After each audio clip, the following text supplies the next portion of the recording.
Welcome to American History Live's new podcast. Every other week, I, Abigail Adams, will discuss American Revolutionary history and the foundations of our great nation.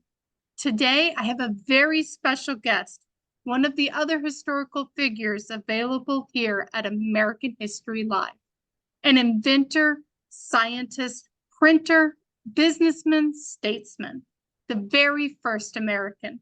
Welcome, Benjamin Franklin. Thank you for joining us today. Salutations, Miss Adams. Such kind words. Thank you for having me with you today. Thank you. Can you share with the audience a little bit more about your life today? I'd be more than happy to oblige you. I was born in Boston, Massachusetts on January 17th, 1706. Most Americans attribute you with Philadelphia, Pennsylvania. Why did you move to Philadelphia from Boston? Right you are, and what an interesting story it is. Because of my love of reading, my father had me apprentice with my older brother, James, who was a printer in Massachusetts. I would help James write pamphlets and set type, and then I would sell the pamphlets out on the street.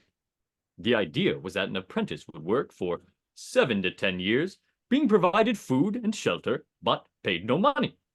By the end of the apprenticeship, the apprentice would have learned a trade.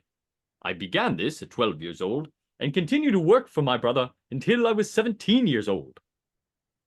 Wait, Mr. Franklin, that was not a full 7 years.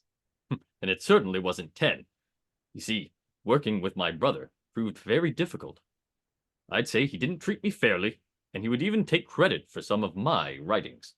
Eventually, I left my brother and ended up in Philadelphia, Pennsylvania. I had to run away because it was against the rules to leave an apprenticeship, even if he was family. But the way that my brother was treating me, I felt that I had the right justification to leave. It sounds as though rebellion against unfair treatment began at an early age for you. Yes, that would be correct. In Philadelphia, the governor of Pennsylvania saw I was a printer and offered to help me start my own business if I visited London for him to buy printing supplies. But after I was there, the governor never sent the return money. I was stuck across an ocean with no way to get home. But, to quote myself on this, there are no gains without pains. Despite the hardship, I learned more about printing while over in England and was able to meet famous scientists and authors. My love of reading and experiences taught me what I needed to go on and do other things. And once I returned to Philadelphia, I would spend most of my life as an inventor, a writer, and of course, a civil servant. I understand that you began your work as a printer. Yes, and I published my own newspaper, the Philadelphia Gazette, beginning in 1732. That same year, I published my first Poor Richard's Almanac. Along with the yearly calendar and weather predictions, the almanac was full of wisdom about daily living, with quotes such as, "Both fish and visitors stink after 3 days." Would you agree? Absolutely. As a first lady and a politician's wife, I wholeheartedly agree with that sentiment. Of course, I love my work in science as well. You may know me best for my experiment with a kite and key, verifying the nature of electricity. But I did so much more than that in my life. I created numerous inventions to help my fellow man. One was the Franklin stove, an iron box that fits inside a fireplace. It's more heat and fuel efficient than an open hearth. I also created the first bifocals, as well as the lightning rod.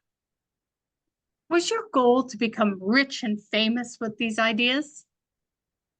No, my goal was to do good for man. And did you know that I didn't patent a single one of my inventions? This is because I felt that giving back to my community and my country was far more important. But your community was already in conflict by the 1760s. My husband John and I were alarmed at Great Britain's increasing interference in our daily lives, fortunes, and liberties. How did you respond to the new laws being passed by Parliament over in England? Well, In my youth, I would say I was proud to be an Englishman. I even considered permanently moving to England when I was in London at 18. But I began to see the problems with the English government quite early on. The English government no longer represented those of us in the colonies. Instead of helping us with the rules, they were making life harder with them. I first tried to work with the Parliament for Pennsylvania, but as the Parliament refused to listen to our concerns, refused to provide representation for the colonies, and sent troops to patrol our streets, I believe the only way that government would be for us, the people, was for the 13 original colonies to break away from England. Weren't you scared to change the life that you had always known?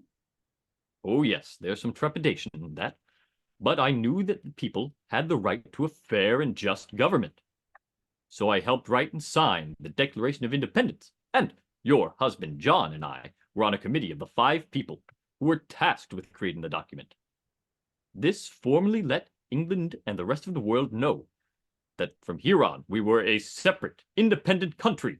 We are the United States of America, and all of that. To learn more about the Second Continental Congress and the Declaration of Independence, please visit our previous podcast. The link is in the description below. Mr. Franklin, what role did you take during the American Revolutionary War? During America's War for Independence, I represented them in France. I helped convince the French government to recognize us as an independent nation, which was essential in our quest for independence. I'm proud of the role that I played in creating America, which was a nation with a government for the people and by the people.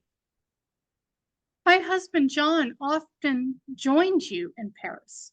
He did not enjoy or feel at ease in the French court, but we know that your skills as a diplomat ensured French recognition of the American nation.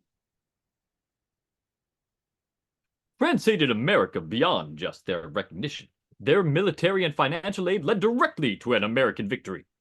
But our nation was not yet secure. Our new fledgling government was unable to meet the needs of our great nation. And that's why, at age 81, I attended the 1787 Constitutional Convention as its oldest delegate. Wow. Once the Constitution was completed, I know you wrote Jean-Baptiste Leroy about the Constitution. Can you share with us what you told him? Our Constitution is now established. Everything seems to promise it will be durable. But in this world, nothing is certain except death and taxes. End quote. I encourage Americans to continue to ensure that our written Constitution remains durable. Well, thank you, Mr. Franklin, for joining us today.